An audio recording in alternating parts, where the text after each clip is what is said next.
Good morning, students. Today I will be discussing with you about the dental cast surveyor. Okay, myself Dr. Ram Thumre, Professor of Prosthodontics and Vice Dean, Sharad Pawar Dental College, Saungi Meghevarda. In planning and designing of any prosthesis, what is most important is to know the problem, and to know the problem we use an instrument, what we call it as a dental cast surveyor. This is the instrument which is considered to be the most important tool in dental clinic as well as dental laboratory. Now we'll go ahead with the presentation. Today's my lecture will have the following contents: need for dental cast surveying, dental model surveyor, what it is, what are the parts of the surveyor, which are the various tools which are used for surveying procedure, and then we are going to discuss about two kinds of surveyor, that is nest surveyor, which is a basic, and the Zelenko surveyor. And then I am going to discuss with you the objectives of surveying, and then concluding will be a part of summary next. Then what is the purpose? You have to understood why there is a need for surveying, then understand the parts of surveyor and surveying tool, because to use any instrument it is very much essential to understand the instrument first. If you understand the functioning, then only you will be able to utilize it for its maximum utility, and then we have to understood the objectives of surveying. Now what are the learning objectives I have decided for this today's presentation? That need for surveying the dental cast, which is cognitive domain, and every one of us must know it. Understand the surveyor and its various parts, again everyone has to know it. Functioning of the surveying tools, understanding the knee and Zelenko surveyor, which are most commonly used in dental schools, and what are the objectives. So these are the specific learning objectives I set for today's lecture. Then you have to understand, my lecture will be limited only for partial denture designing and the use of surveyor for that. So what is partially dentulous cast? See, this gentleman is having only these many teeth available as against this many. Now these few teeth are missing over here. Now when he has reported to the department for getting these teeth replaced by way of a prosthesis, I cannot simply go on making the prosthesis without knowing the details of the arch, the existing location of the teeth, and what kind of components I have to select. I have to study the case, and to study that case, the instrument what we are using is a surveyor. So why there is a need for survey? The teeth, they are the irregular body, and every tooth is differing in the morphology as compared to the next, and all these teeth are clustered in a common jaw. Therefore, the teeth enjoy a different morphology, and the missing tooth of our teeth, which create a space which is not symmetrical or parallel with each other. Then providing prosthesis with comfortable path of placement and removal without threatening the health of the abutment is a dying necessity. See, when we make the prosthesis, we are not supposed to cause any damaging effect on the oral hard and soft tissue, and therefore we have to provide a specific path of placement and removal so that my patient at home will be able to remove the prosthesis and will be able to place the prosthesis in position, and therefore to know where is the relative parallelism between the edentulous spaces bounded anteriorly and posteriorly, that has to know. Where are the soft tissue and hard tissue undercuts or the interferences, I have to know, and then we have to correct it by one of the procedure what we call it as a prosthodontic phase of mouth preparation, and therefore to know where I have to alter the mouth, to know which components I have to use, to know what path I am going to provide. This instrument plays a very important and vital role. If you don't use this, then probably you are threatening not only the success rate of your prosthetic treatment, but also you are going to cause jeopardizing effect on the oral hard and soft tissues. So we go for the next. What is dental cast surveyor? This is a tiny instrument which is comparable with the parallelometer, because it tells you the relative parallelism between any two objects or any two surfaces which you have to evaluate. And it also tells you where are the interferences because of the soft tissue as well as hard tissue, and then based upon this information what you gather related to the interferences, related to the relative parallelism, it will also tell you where we have to correct the part of the oral cavity and the dental arch, and then at that particular position we provide a very smooth, comfortable path of placement and removal of the prosthesis, which is not going to cause any damaging effect to the remaining teeth as well as soft tissue. And not only that, this small instrument is going to tell me which component I should use to make the framework, and therefore the importance of surveyor cannot be underestimated. It is one of the most important tools in dental laboratory. Now, Fortunaty was the first person who suggested that it is a mechanical device and it should be used to decide or to know relative parallelism between two teeth surfaces near the edentulous space. For example, if I have to speak about this, you can see the molar is present, then the first premolar is present, then the canine and few anteriors, and other side is totally edentulous. Now, if I have to make the partial denture for this patient, what I have to check? I have got one guide surface here, another guiding plane, third, fourth and fifth. In this particular model, there are 5 surfaces which is going to come in contact with the partial denture femur when it is going to be positioned in place. Now you don't expect a miracle that all these 5 surfaces will be parallel with each other, and your metal prosthesis, when it has to go smoothly and it has to come out with a comfort, and it should not permitted to push the tooth mesially or distally. And therefore, what is important to understand the relative parallelism between these 5 guide planes, then to know whether there are soft tissue undercuts, to know any deformity in the bone, all that has to be understood before you picked up the procedure for treating such cases. And then we go for, it is a surveyor, which is essentially a parallelometer. It is used to decide relative parallelism. What do you mean by relative parallelism? The two surfaces, they have to be parallel, then only a metal or a rigid object will go into its place. If the surfaces are not parallel, either the teeth will suffer or the prosthesis will suffer, and in altogether the patient will experience discomfort. The Ney instrument was made available to the profession in 1923. When this instrument was not there, what do you mean to say that there were no surveying done? Yes, your eyes are the surveyor. The eyes used to be used for surveying of the relative parallelism, and then the procedure was known that time as a eyeballing. Okay, so then Zelenko surveyor and Ney surveyor, these are the 2 basic instruments which are available with you and me to plan for a dental cast survey. Today I will concentrate on both type of surveyors. So this is the Ney surveyor, as you see in the photograph. Very simple but very effective as far as its usage is concerned. What it has? It has got a fixed horizontal arm. This arm is fixed. What you see as a, this is not movable, this is fixed. But what is permitted to move is a removable vertical arm. It moves up and down so that this small tool comes in contact with the guiding surfaces of the abutment teeth, and the main difference is here. This particular instrument is permitted to move on the platform. Okay. Then Zelenko surveyor is the another surveyor which is used for surveying. What is the difference between Ney surveyor and Zelenko surveyor? In Ney surveyor, horizontal arm was movable, fixed, whereas here this arm is movable, and here the tiltable is fixed in its position. So when you are moving this arm, this vertical arm will attached with the instrument will come in contact with the model, and that will tell you the relative parallelism.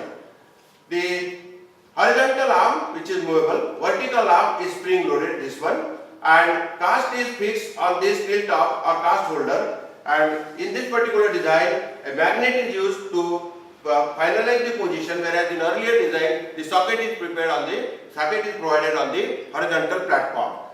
Now when you go, we will go now into the details of every part which composes that instrument. And the first part where it is labeled, this is a horizontal platform, also known as level platform, which is placed on a bench top, and then this is made parallel with the horizon so that you can check the relative parallelism between these teeth which are to be surveyed.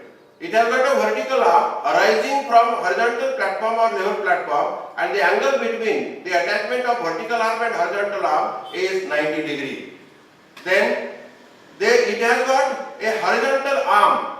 This horizontal arm is attached to the vertical arm, and there is an angle. This angle between horizontal arm and vertical arm is again of 90 degree.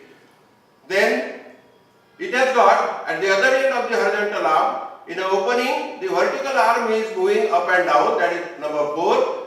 That is the arm which is having at the other end a vertical a spindle or a mandrel to which we attach the diagnostic tools. Then the cast holder, the very important instrument, the cast holder is this instrument where you can see there is a ball and socket joint here. If you see here, there is a ball and socket joint, and this ball and socket joint permits the movement of the tilt top, so that you enjoy the freedom of selecting a desired tilt. So, and it also accommodates, you can attach the cast, therefore it is popularly known as a cast holder.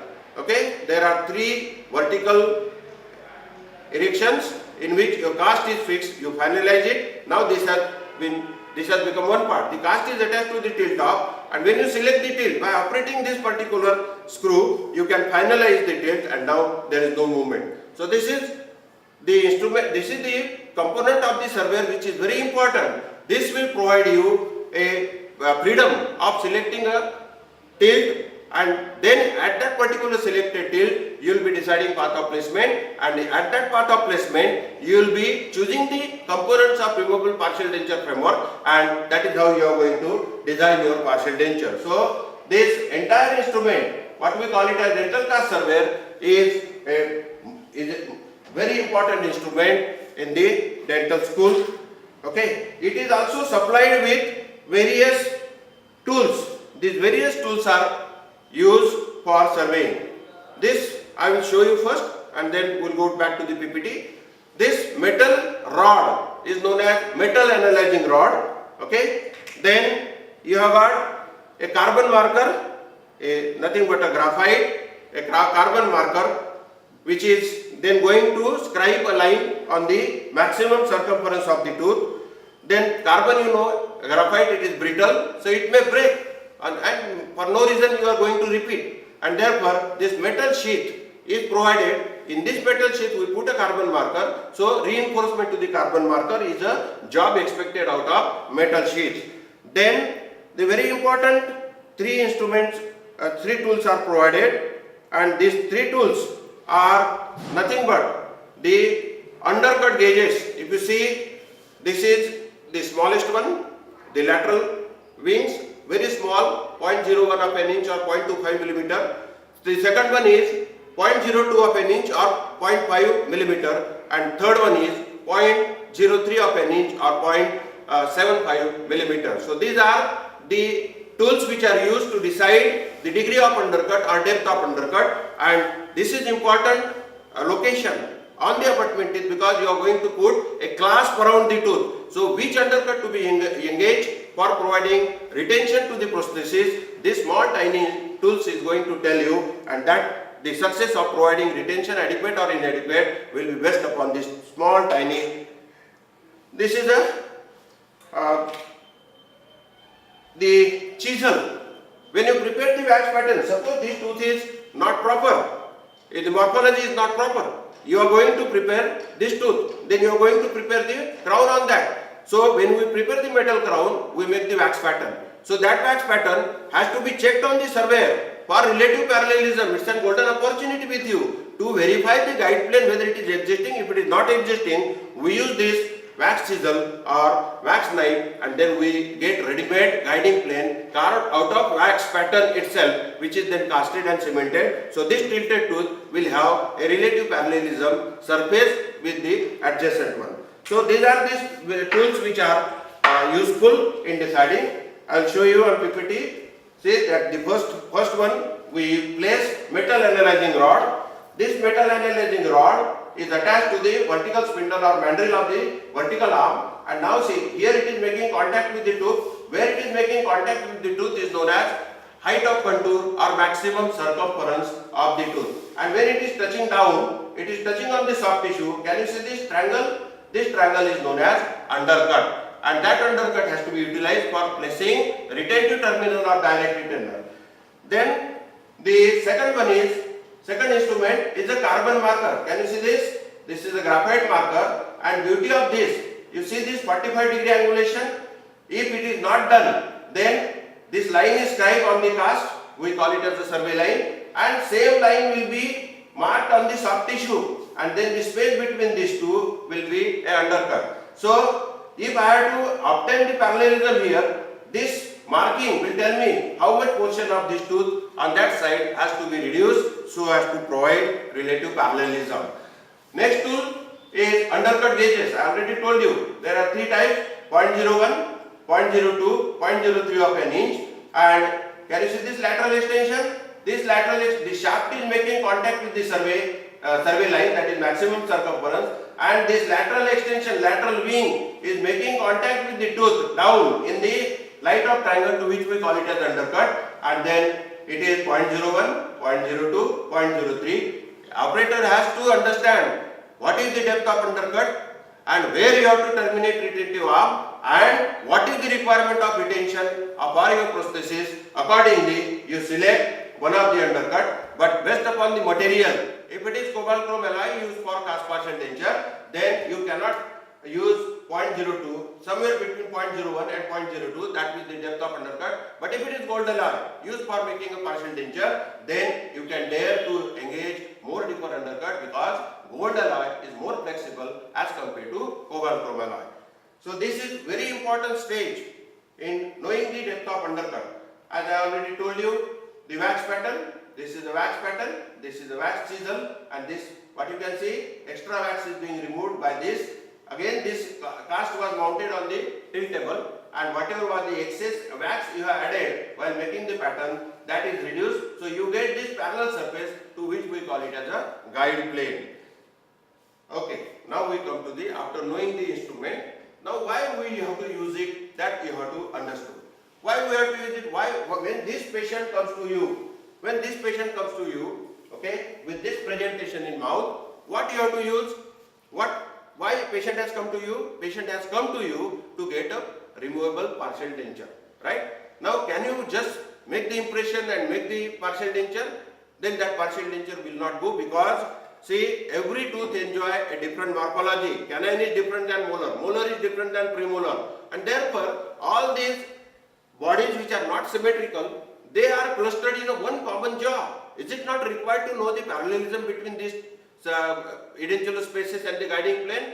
And therefore, to provide a smooth, comfortable path of placement and removal by my patient at home without me, then he should have a smooth path, comfortable path of placement and removal, and that objective we achieve by surveying. So, what is important? You have to first decide the path of placement and removal. At this decided path, you have to design your framework, and then to have this, you have to understood all these four, where the retentive undercuts are available, which undercut you can use, where are the interferences in soft and hard tissue, that you have to evaluate, and necessary treatment planning to overcome these interferences. There are four methods. I already told you in last lecture. The ablation, removal of the cause, alteration, modification of the surface. Third one is avoidance. You avoid that particular interface by changing the design of the component, and then you can go for exploitation. So those are the four ways and means of overcoming the interferences. Nowadays, in the days of aesthetic and cosmetic, dentistry cannot be an exception for providing appealing appearance, acceptable appearance to the patient, and therefore aesthetic also guide us which component and where it is to be placed, and therefore survey tells us the aesthetic consideration, and therefore you have to keep that in mind while designing path and while designing your framework. And the guiding plane are nothing but axioproximal surfaces of the remaining natural teeth in the dental arch. They have to be made parallel if they are not parallel, and they are made parallel by way of prosthodontic phase of mouth preparation, and most popularly known as tooth alteration procedure, right? So this tiny instrument will tell me where are the retentive undercuts available and which undercut I have to use, what depth of the undercut I have to use. This instrument is going to tell me which are the hard and soft tissue hurdles or interferences in smooth placement and removal of the prosthesis I have to take care before I go for a making of a denture. and my denture should be aesthetically acceptable. So this instrument is going to tell where I have to position various components, especially the component of the retainer which is placed on the buccal or labial side, and then the guiding plane. I have to compulsorily make them parallel with each other, so that the tooth which is there, which is a God-given entity, because of my prosthesis, I am not forcing that tooth to say goodbye in the near future. I want that tooth to stay forever, and therefore this is very important, and these are the objectives of surveying. Then degree of success achieved will depend upon the designer's judicious management and correlation. What do you understand by judicious management? Knowing the problem, applying your knowledge based upon the science, and then correcting the mouth by correlating those problems is known as judicious. Just because you feel like doing something, you are not supposed to do it, right? There has to be a supportive reason why you are altering the tooth, why you are excising the soft tissue, why you are sending patient to oral surgery for elimination of unwanted undercut. There has to be judicious evaluation, and related to that you have to do necessary modification. Okay, so to identify what we see, to identify hard and soft tissues of the arches needing modification in order to provide smooth, comfortable path of placement and removal.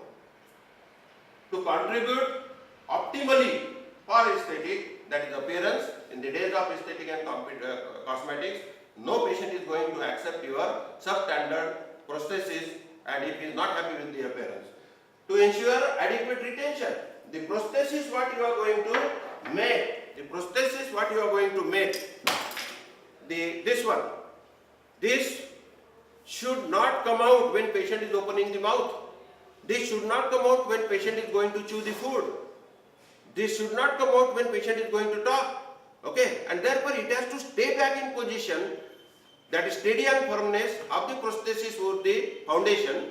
We call it as stability. And when some forces are trying to remove it, it is not coming out, that quality we call it as retention. So you have to assure the retention as well as stabilization, and that thing has been will be suggested to you by surveyor. And whichever component you are placing, see that you are not creating food traps. Otherwise, food will get trapped there, and there will be a faulty odor, and hygiene of the denture, including oral tissue, will be in problem. So these are the objectives what you have to keep it in mind whenever you want to design any prosthesis.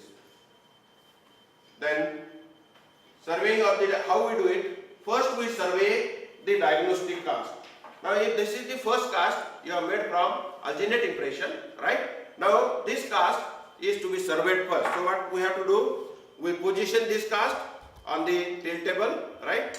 We position this, and then this platform, the occlusal plane, is made parallel with the horizon, and then we place it on this instrument here. We attach the analyzing tool here, and then we move this way, and we check the relative parallelism, these interferences, and then on a piece of paper you are going to write what modification is required. That piece of paper is known as laboratory prescription. Like physician prescribe medicine, we prescribe the various changes and the components, and that is known as lab prescription. We send it to the technician. We authorize technician to work on our behalf. So we call it as work authorization slip, right? So that you have to prepare, and then whatever changes is anticipated for smooth placement and removal of the prosthesis, it is listed on the piece of paper where you are going to make occlusal rest, where you are going to make cingulum rest, where you are going to place a direct retainer, a major connector, a minor connector. All that is noted, and the patient is called for a specific appointment, what we call it as prosthodontic phase of mouth preparation, and we altered the mouth to welcome the prosthesis, and we provide smooth path of placement and removal. Now before we remove this from the tilt table, you have spent at least 40 minutes, 30 to 40 minutes in serving this. Now this is not the cast on which you are going to make the denture, right? You are going to change the mouth by alteration. You are going to make final impression, and then after that final impression you are going to get a master cast. So master cast will be made in a dental stone, which will have all the alterations, and therefore again are you going to place it back and again you are going to provide the horizontal tilt. It is time consuming procedure. And the tripoding, selecting 3 points on the existing teeth or the soft tissue which are not going to be subjected for any alteration. We mark those points and then only we loosen this nut and take out the cast, right? So unless you complete the tripoding, you are not authorized to remove the diagnostic cast from the tiltable. That becomes a mandatory requirement, and therefore every one of you must keep it in mind. Once you have surveyed the diagnostic cast, you must select 3 widely distributed points on the, preferably on the teeth, which are not subjected for any alteration during mouth preparation. So you put a red dot, you mark with a black pencil, and those red dots encircled by black, they are known as tripod markings, and that information has to be transmitted to the technician, so that when he put this master cast on the surveyor tilt top, he will use same horizontal plane, and your planning and technician's planning and working up by the technician will be similar. If you forget to make this tripod mark, mind well, you are nowhere. Again you have to start from A to reach to Z, and therefore tripoding should be considered as one of the important. There are 2 types of tripoding. One is selecting 3 points or scratching on the tissue surface or the arch surface of the cast. So we usually prefer those tripoding markings, and then this will help in positioning master cast in same tilt. Underline this in your mind, this is most important. Relation of tripoding with master cast on the same tilt, and therefore this should be considered as the most vital part of your procedure.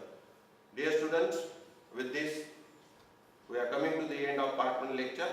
I have not touched the procedure of surveying, which we will be deliberating in the second lecture. That is method of surveying, types of survey, the initial survey, that is primary analysis of the diagnostic cast, and second is definitive analysis or final survey of the master cast. That I will take in the next lecture. So student, to summarize what you have learned, you have to match with the objective I have spelled out before starting off my lecture.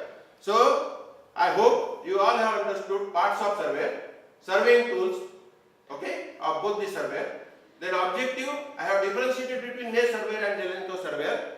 Then what are the objectives you have set before your eyes, okay, and it is nothing but selecting a suitable path, a comfortable path of placement and removal, and the components to be used. This analysis is going to tell me which are the components, which type of direct retainer, which type of major connector, which design of minor connector I have to place, where I have to place the indirect detection. All that is going to be told to me by this my tiny brain dental cast surveyor. If I tell you small story to conclude my lecture, I think that will be more conveying the importance of this instrument. During World War II, the army of the French, other than Germany, they entered the city of Berlin, where the Hitler was the ruler, and almost the Berlin was captured. The captain of that particular troop was given order by his major general, demolish this market yard. Okay, so the captain went with his troop of soldiers and he wanted to demolish. When he was looking at one building, he saw a board, Dr. So and so dental surgeon. He remembered that this is the gentleman who solved my pain, dental pain. So he went to his clinic and said, Doctor, I am sorry, I have been ordered to demolish this building, and your clinic will also get demolished, right? But you have helped me during my toothache. I would like to do some favor to you, and don't tell this to anyone, otherwise I will be killed. So I will give you an opportunity to pick up any one thing and leave this place. Friends, what he did, what that dental surgeon did, he looked here and there, and he went to his laboratory section, small section.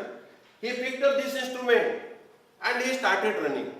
The captain could not control his emotion, said, I have given you opportunity to pick up any one thing which is of more cost or more value. He said, look captain, thank you very much for that consideration, but I can practice without dental chair.